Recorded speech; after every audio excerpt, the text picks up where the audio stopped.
Assalamualaikum warahmatullahi wabarakatuh. Selamat pagi, salam sejahtera bagi kita semua. Yang saya hormati Bapak, Ibu, dosen, serta teman-teman sekalian.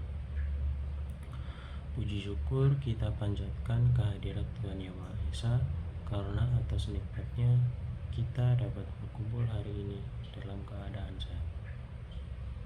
Hadirin yang saya hormati, pemutusan hubungan kerja merupakan salah satu permasalahan ketenagakerjaan yang sering terjadi di Indonesia.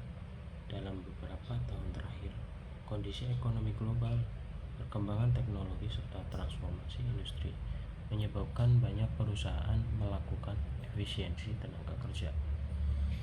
Akibatnya, tidak sedikit pekerja yang kehilangan pekerjaan dan mengalami kesulitan ekonomi.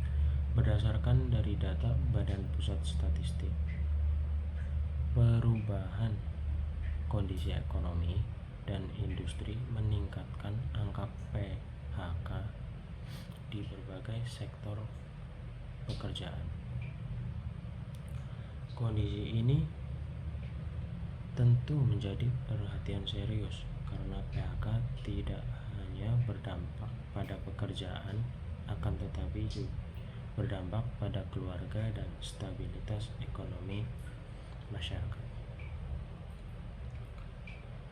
Pemerintah dalam mengatasi masalah tersebut telah membentuk sebuah badan Satgas Mitigasi PHK yang dibentuk sebagai antisipasi dan meminimalkan dampak pemutusan hubungan kerja. Namun,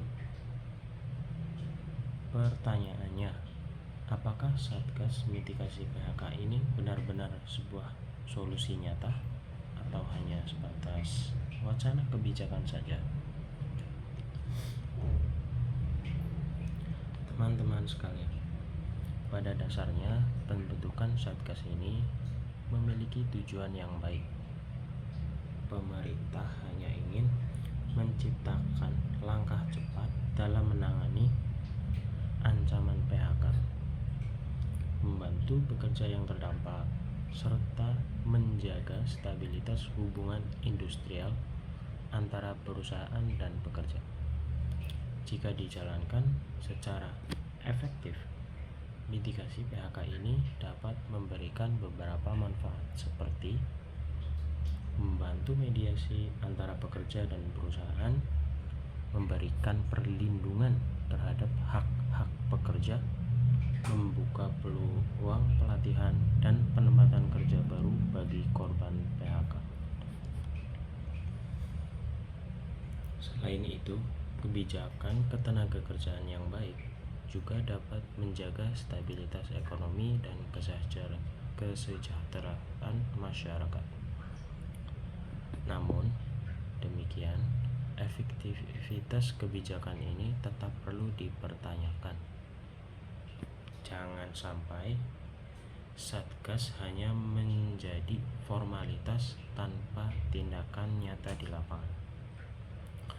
Banyak masyarakat yang masih khawatir bahwa kebijakan seperti ini hanya bersifat sementara dan belum mampu menyelesaikan akar masalah ketenagakerjaan di Indonesia.